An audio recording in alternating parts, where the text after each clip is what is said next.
The janitor who saved my daughter from the most humiliating night of her life turned out to be the most powerful man in the room. And nobody saw it coming, including her. My name is Marcus, and what I'm about to share with you will challenge everything you think you know about power, privilege, and the masks we wear to survive in this world. 3 months ago, I made a decision that would expose the ugly truth about one of our city's most prestigious cultural institutions. But it would also put my 17-year-old daughter Imani through an ordeal that still makes my blood boil. You see, I'm the CEO of Innovate Solutions, a tech company worth over $200 million. I drive a Tesla, live in a gated community, and my daughter attends one of the most exclusive private schools in the state. By every external measure, we've made it. We're living the American dream that so many black families have fought generations to achieve. But here's what success can't buy you: immunity from racism. That night at the Etheria, this gleaming temple of art and culture where the city's elite gather to pat themselves on the back for being so progressive, my daughter was about to learn that lesson in the most crushing way possible. She was there to showcase her photography, work that had earned her recognition as one of the most promising young artists in our region. This wasn't charity or affirmative action. This was pure talent being celebrated. Or so we thought. What Imani didn't know, as she walked up those marble steps in her sapphire dress, clutching her invitation like a golden ticket, was that her father was already inside. Not in a tailored suit, schmoozing with donors, not in the VIP section, reviewing corporate sponsorship deals, but pushing a mop cart through the elegant hallways, wearing a janitor's uniform with Elijah stitched on the pocket. Why would a CEO voluntarily scrub floors for minimum wage? That's where this story gets interesting. The Etheria had been courting my company for months, seeking a 7-figure sponsorship deal that would fund their youth outreach programs. Their pitch was beautiful. Glossy brochures filled with diverse faces, mission statements about breaking down barriers through art, and promises of creating opportunities for underrepresented communities. But I've been black and successful long enough to know that what institutions say and what they actually do are often two very different things. Before I wrote that check, before I attached my company's name and reputation to their mission, I needed to see their true character when they thought nobody was watching. So I went undercover. For 2 weeks, I'd been Elijah Washington, night janitor at the Etheria. I cleaned their offices, emptied their trash, and listened to conversations they'd never have in front of Marcus Adebayo, CEO. What I discovered was a disconnect so profound it would have been laughable if it weren't so damaging. But nothing, absolutely nothing, had prepared me for watching my own daughter become their victim. As Imani approached the entrance that night, radiant with excitement and hope, I was positioned perfectly to witness what happened next. From behind my mop cart, invisible in the way that service workers often are to the wealthy, I had a front row seat to watch 2 staff members systematically attempt to deny my daughter entry to an event showcasing her own artwork. The irony was devastating. Here I was, a man with enough influence to make or break their institution's financial future, forced to watch my child endure the exact discrimination I'd come to investigate. Every instinct screamed at me to drop the act, to reveal who I was and unleash the full weight of my corporate power. But something told me to wait, to let the moment reveal its full truth. Drop a fire emoji if you've ever been underestimated, because what happened next proved that sometimes the most powerful weapon against injustice is the element of surprise. Let me tell you about my daughter Imani, because understanding who she is makes what happened to her that night even more infuriating. At 17, Imani possesses the kind of artistic vision that stops people in their tracks. Her photography doesn't just capture moments, it captures souls. Her series, Dawn's Promise, featured early morning shots of our city's neighborhoods, from the gleaming downtown towers to the corner stores in East Cleveland, all bathed in that golden hour light that transforms the ordinary into the extraordinary. The images told a story of resilience, of beauty, existing in every corner of our community, of hope rising with each new day. When the Youth Arts Council selected her work for the Etheria's annual showcase, it wasn't tokenism, It was recognition of undeniable talent. For weeks leading up to the event, Imani had been electric with anticipation. She'd practiced her artist statement dozens of times, researched every other featured artist, and even convinced me to let her buy a new dress for the occasion. That sapphire blue number made her look sophisticated beyond her years, but what truly made her glow was the confidence radiating from within.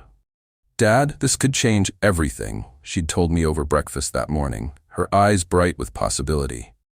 "Mrs. Chen says talent scouts from 3 different art schools will be there tonight." I'd smiled and kissed her forehead, pride swelling in my chest. "Just remember, baby girl, you belong in every room you walk into." Those words would prove both prophetic and heartbreaking.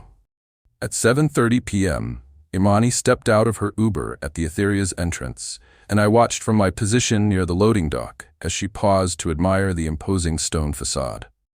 The building was designed to intimidate, its neoclassical columns and bronze doors announcing to the world, "This is where important people gather." Imani straightened her shoulders, clutched her invitation, and walked toward those doors like she owned the place. In my heart, she did. But the moment she approached the entrance, I could see trouble forming. Miss Rebecca Albright, the event coordinator, stood stationed beside the door with Mr. Henderson, the head of security. I'd observed both of them during my time as Elijah, and I knew their type well. Gatekeepers who took personal pleasure in deciding who did and didn't belong in their rarefied world. Miss Albright's smile was razor-thin as Imani presented her invitation.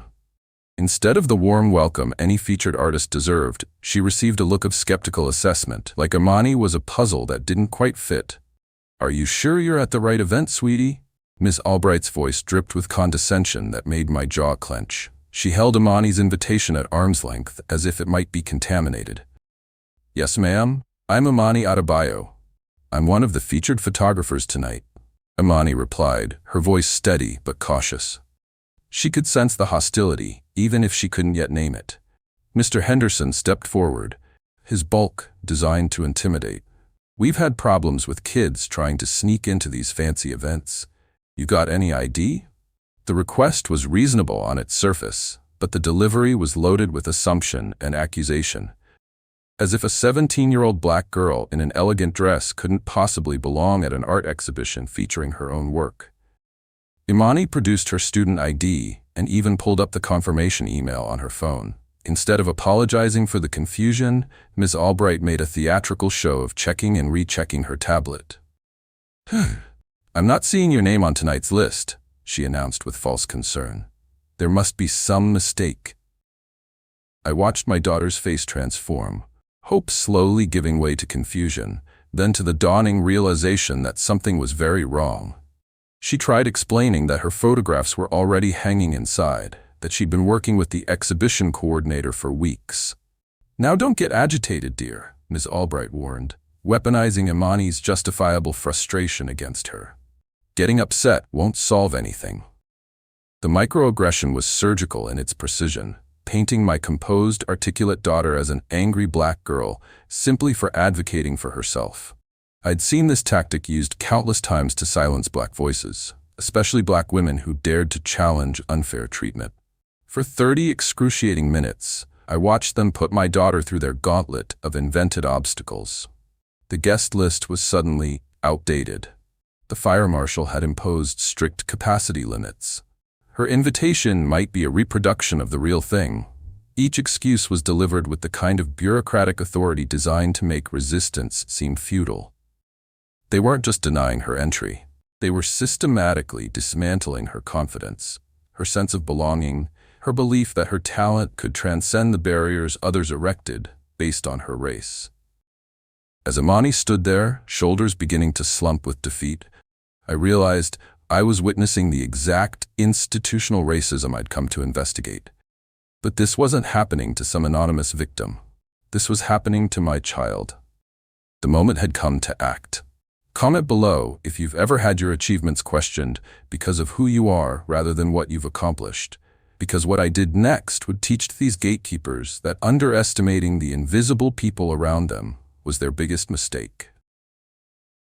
Near the entrance of the etheria, moving with quiet purpose through the marble corridors, was a figure that most of the evening's distinguished guests never truly saw.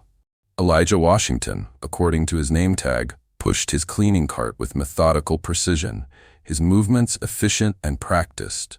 But there was something different about this particular janitor that the casual observer might miss.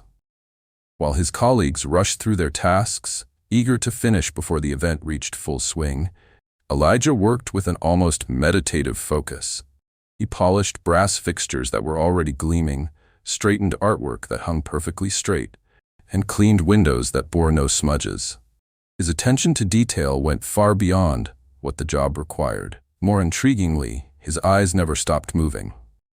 As the drama unfolded at the entrance, Elijah positioned himself near a large potted plant, ostensibly dusting its leaves while maintaining a clear line of sight to the confrontation. His weathered hands moved automatically through the familiar motions, but his gaze was laser-focused on every word, every gesture, every micro-expression passing between Imani and the staff. Most service workers learned early to keep their heads down, to blend into the background, to become functionally invisible to avoid unwanted attention from supervisors or guests.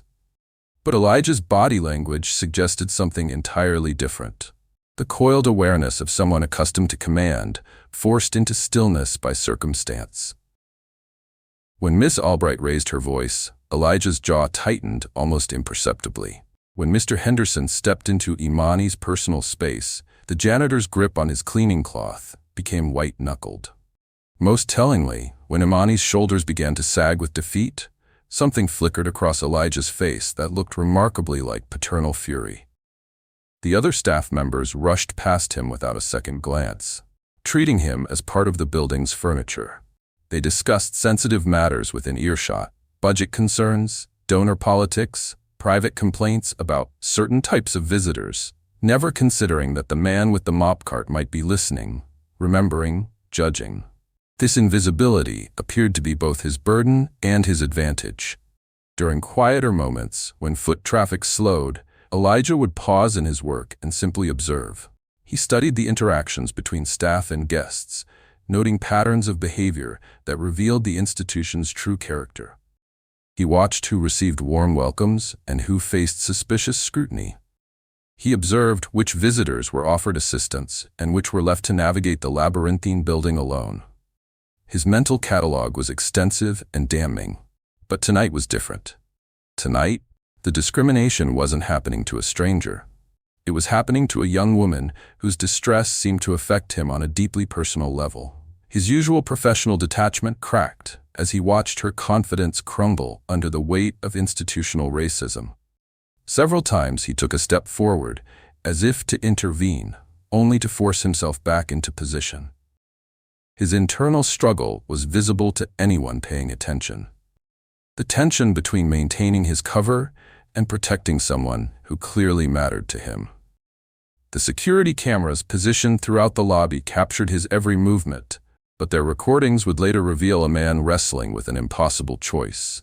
Each time Imani's voice wavered, each time she had to re-explain her legitimate presence, Elijah's restraint appeared to cost him physically. Other janitors might have minded their own business, grateful to have employment that kept them below the radar of management scrutiny. But this man carried himself like someone accustomed to wielding authority, not scrubbing floors in service to it. As the confrontation intensified and Imani's situation grew more desperate, Elijah made a subtle adjustment to his positioning. He moved closer to the entrance, still maintaining the pretense of cleaning, but now within earshot of every word being exchanged. His preparation was methodical, checking his radio, adjusting his uniform, squaring his shoulders in a way that suggested military training or executive experience. Whatever his true background, janitorial work was clearly not his natural habitat.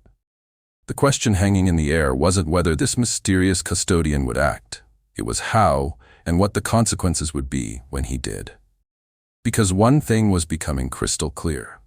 Elijah Washington was far more than he appeared to be, and his patience was rapidly approaching its limit. Have you ever been invisible in a room but seen everything? Let me know in the comments, because sometimes the people others overlook are the ones with the most power to change everything.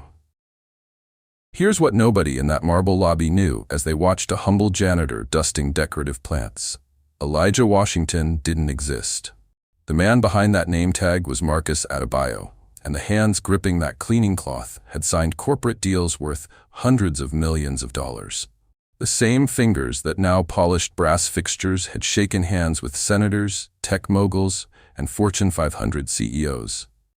The mind cataloging every discriminatory slight against his daughter was the same one that had built Innovate Solutions from a garage startup into a $200 million empire. For 2 weeks, I had lived a double life that would have been impossible if not for one crucial factor.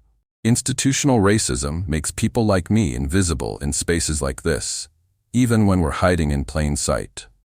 The Etheria had been pursuing my company's sponsorship for 8 months. Their development director, Patricia Mills, had pitched me personally 3 times, each presentation more elaborate than the last. 7 figures for a 3-year partnership. They wanted money that would fund their youth outreach programs, community workshops, and diversity initiatives. On paper, it looked perfect. The Etheria positioned itself as a beacon of cultural inclusivity, their marketing materials, showcasing children of every background engaged in creative expression. Their mission statement spoke eloquently about breaking down barriers through artistic excellence and creating pathways for underrepresented voices. But I've learned that when institutions talk extensively about their diversity efforts, it's often because they're trying to convince themselves as much as their donors. My decision to investigate wasn't born from cynicism. It came from responsibility. When you attach your company's name to an organization, you're not just writing a check.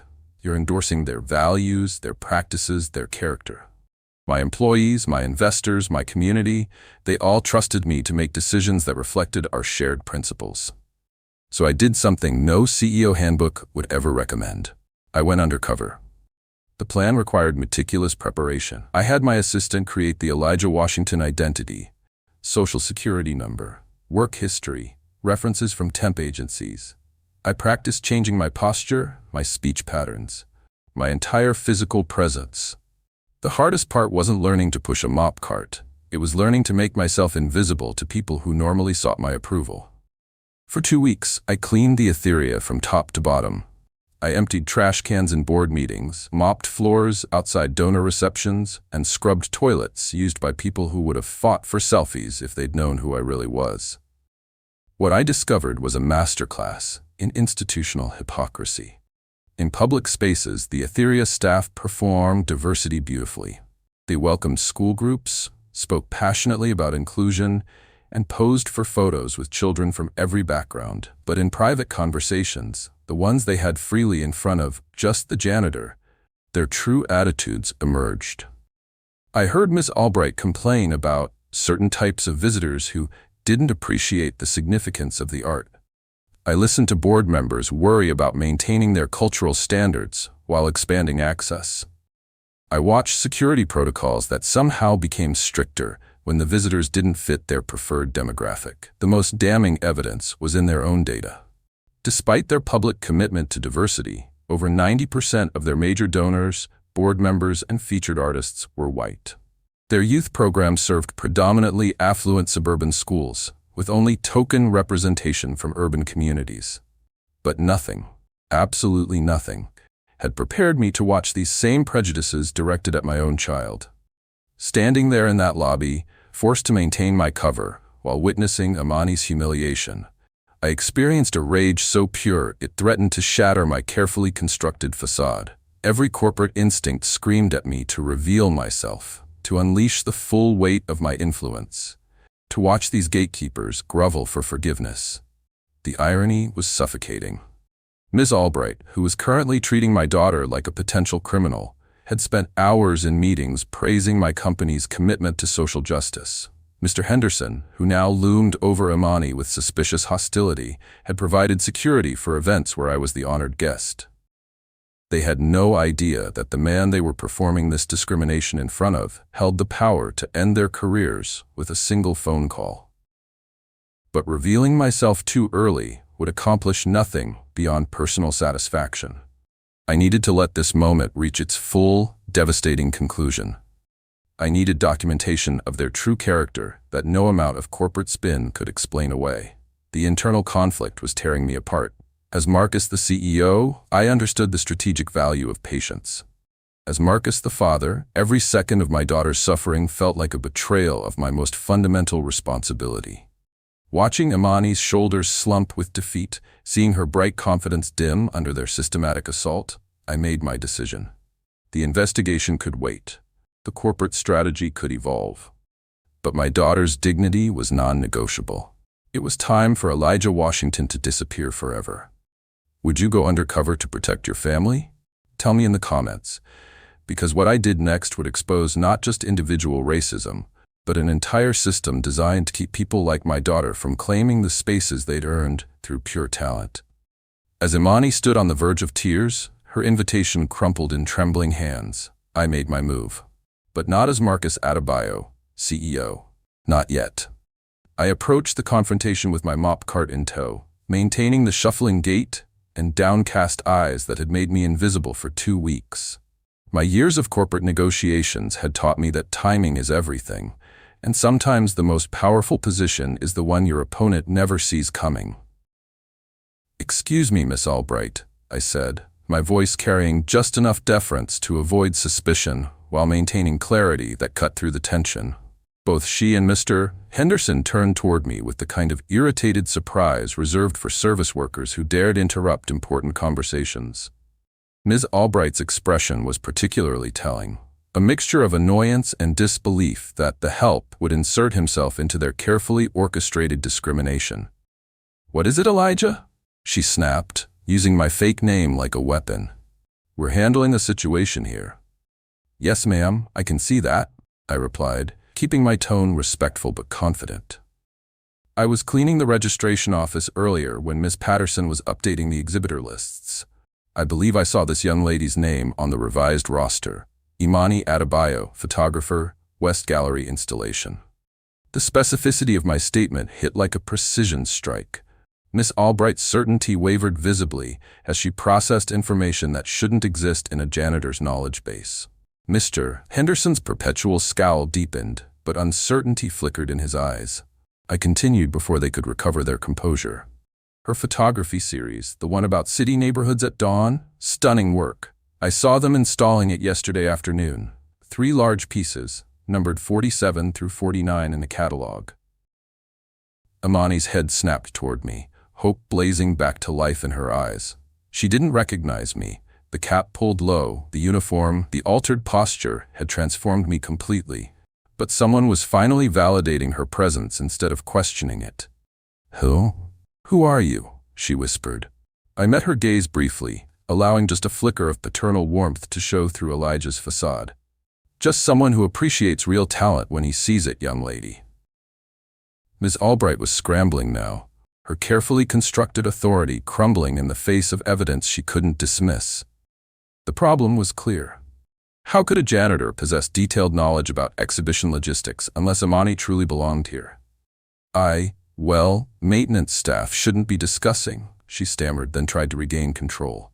"Even if there was some administrative confusion, we still need to verify." "Ma'am," I interrupted gently, "might I suggest checking with Miss Patterson directly? She's still in the registration office, extension 247. She can confirm the updated exhibitor list within 2 minutes." The suggestion was brilliant in its simplicity. I knew Miss Patterson had left an hour ago, but by the time they discovered that, I'd have created enough reasonable doubt to get Imani inside. More importantly, I was demonstrating knowledge of internal systems that forced them to reconsider their assumptions about both Imani's legitimacy and my own status. Mr. Henderson stepped forward aggressively. "Since when do janitors know office extensions and exhibition details?" His question hung in the air like an accusation, but it was the wrong accusation. Instead of challenging my authority to speak, he'd inadvertently highlighted the thoroughness of my knowledge that supported Imani's claim rather than undermining it. "Sir, I've been working here for 2 weeks," I replied with dignity that seemed to emerge naturally from beneath my humble uniform. I pay attention to my environment, and I take pride in this institution's mission to showcase young talent, regardless of their background. The last phrase was loaded with meaning that sailed over their heads, but landed perfectly with Imani. For the first time that evening, someone had acknowledged her talent while subtly calling out the discrimination she'd faced. Miss Albright found herself trapped in a corner of her own making. She could either admit she'd been wrong about Imani's legitimacy or continue arguing with a janitor who clearly knew more about the evening's logistics than she did. Either choice would expose her competence to question. Perhaps, she said through gritted teeth, there was some confusion with the lists after all. Mr. Henderson, please escort Miss Adebayo inside. Imani's relief was radiant, but as she gathered her dignity and prepared to enter, she paused beside my cart. Thank you, she said quietly. I don't know why you helped me, but thank you. Sometimes, I replied, my voice thick with emotion I had to carefully control. We help each other because it's right. Enjoy your exhibition, Miss Adebayo. Your work deserves to be seen. As she walked through those doors at last, head held high and confidence restored, I began preparing for the final act of this performance. Because while Elijah Washington had successfully completed his mission, Marcus Adebayo was about to make his entrance, and the Etherea's real education was just beginning. Once Imani disappeared safely into the gallery, I wheeled my cart to a quiet alcove and pulled out my phone. The number I dialed was one I'd memorized weeks ago, the direct line to Robert Davies, the Etherea's executive director. Mr. Davies, this is Marcus Adebayo, I said when he answered. I need you at the main entrance immediately. We have a situation that requires your immediate attention. The confusion in his voice was audible. Mr. Adebayo? But you're not supposed to be here until our meeting next week about the sponsorship proposal. Trust me, Robert. Main entrance. 5 minutes. This cannot wait. I hung up and began the transformation. Off came the janitor's cap, revealing my natural hairline. I straightened my shoulders, shedding Elijah's deferential posture and reclaiming the commanding presence that had intimidated boardrooms across 3 states. The name tag went into my pocket, but I kept the uniform. The evidence of what I'd witnessed needed to remain visible. When Mr. Davies arrived, hurrying across the marble floor with obvious anxiety, he stopped short at seeing me. His expression cycled through confusion, recognition, and dawning horror as he processed the implications of finding a potential 7-figure donor dressed as building maintenance. Ms. Albright and Mr. Henderson, still stationed at their posts, watched this interaction with growing unease. Something about the executive director's deference to the janitor was scrambling their understanding of the evening's power dynamics. Miss Albright, Mr. Henderson, I called out, my voice now carrying the authority they'd never heard from Elijah Washington. I believe we have some business to discuss. They approached cautiously, still not comprehending the seismic shift that had just occurred. Mr. Davies stood beside me, his face pale as he began to grasp the magnitude of whatever had transpired. Allow me to introduce myself properly, I began, removing the name tag from my pocket and letting it fall to the marble floor. My name is Marcus Adebayo. I'm the CEO of Innovate Solutions, and for the past 2 weeks, I've been working here undercover as part of my evaluation process for a potential partnership with your institution. The silence that followed was deafening. Miss Albright's face drained of all color as the implications crashed over her.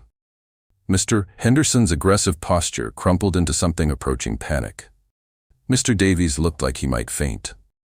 The young woman you just spent 30 minutes humiliating, whose legitimate invitation you dismissed, whose talent you questioned, whose very presence you treated as suspicious, I continued, my voice steady but loaded with controlled fury, is my daughter, Imani Adebayo, one of your featured artists tonight.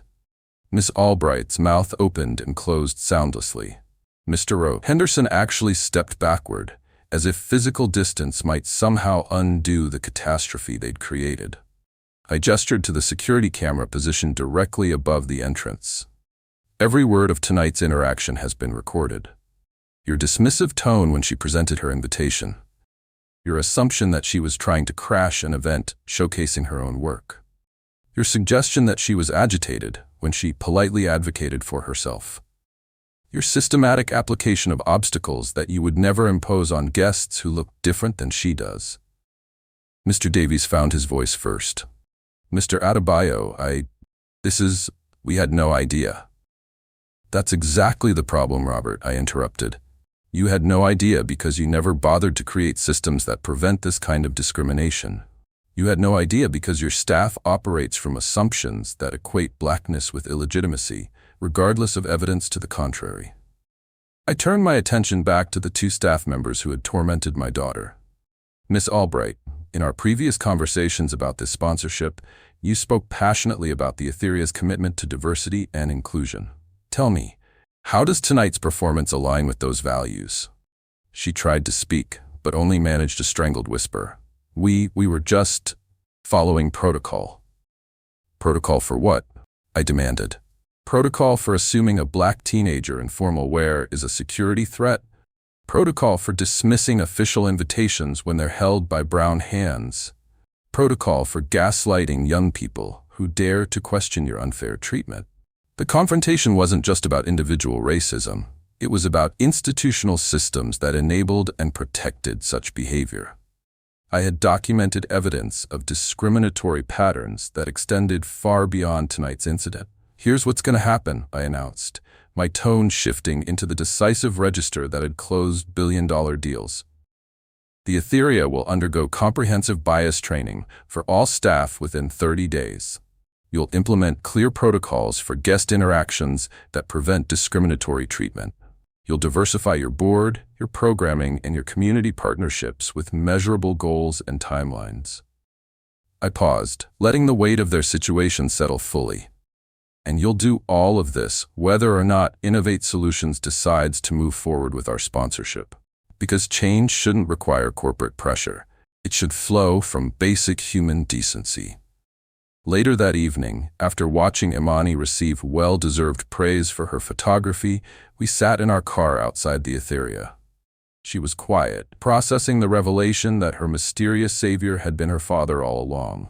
"Dad," she finally said, "why didn't you just tell them who you were from the beginning?" I turned to face her, my brilliant, talented daughter who had handled institutional racism with more grace than adults twice her age. "Because, baby girl, that would have only changed how they treated you, not how they treat the next young black artist who walks through those doors without a CEO for a father." Her understanding smile told me everything I needed to know about the woman she was becoming. Subscribe if you believe in using your power to create change. Because sometimes the most important battles are fought by people nobody sees coming. 6 months later, the Etheria looks very different than it did that night in September. True to their commitment, they implemented comprehensive bias training for all staff, from security guards to board members. Miss Albright quietly resigned 2 weeks after our confrontation, citing personal reasons that everyone understood perfectly. Mr. Henderson was reassigned to a position that didn't involve public interaction. More importantly, the Etheria established the Young Voices Initiative, a program that reserves 30% of their exhibition space for emerging artists from underrepresented communities.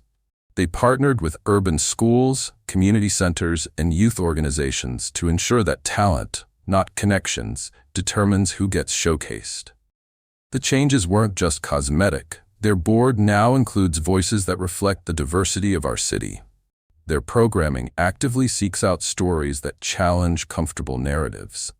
And their entrance procedures include specific protocols designed to prevent the kind of discrimination Imani faced.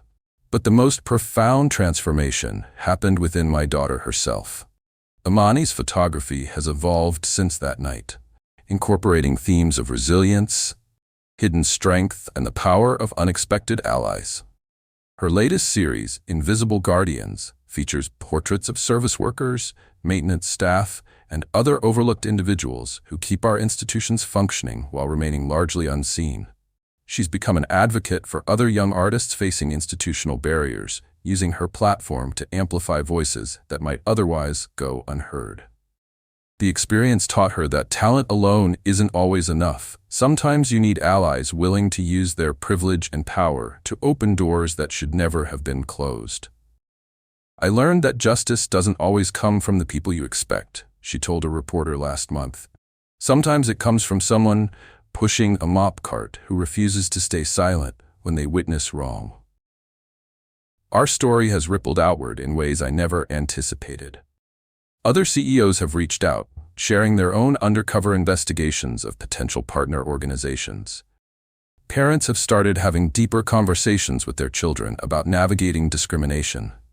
Young people have found courage to speak up when they witness injustice, knowing that unexpected allies might be watching.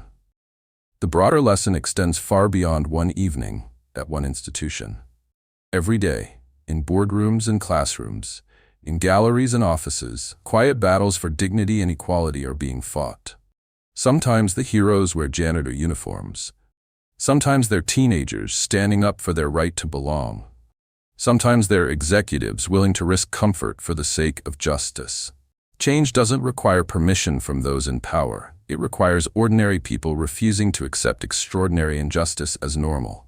Imani and I still visit the Etheria regularly, not as CEO and featured artist, but as father and daughter enjoying art together. The staff who recognize us offer genuine warmth now, earned through accountability rather than demanded through authority. But more importantly, we watch young artists of every background walk through those doors with confidence, knowing their talent will be celebrated rather than questioned. That's the real victory. Not just changing one institution, but proving that transformation is possible when people refuse to stay invisible in the face of injustice. Check out these other stories of hidden heroes fighting injustice, because sometimes the most powerful revolutions start with someone everyone underestimated.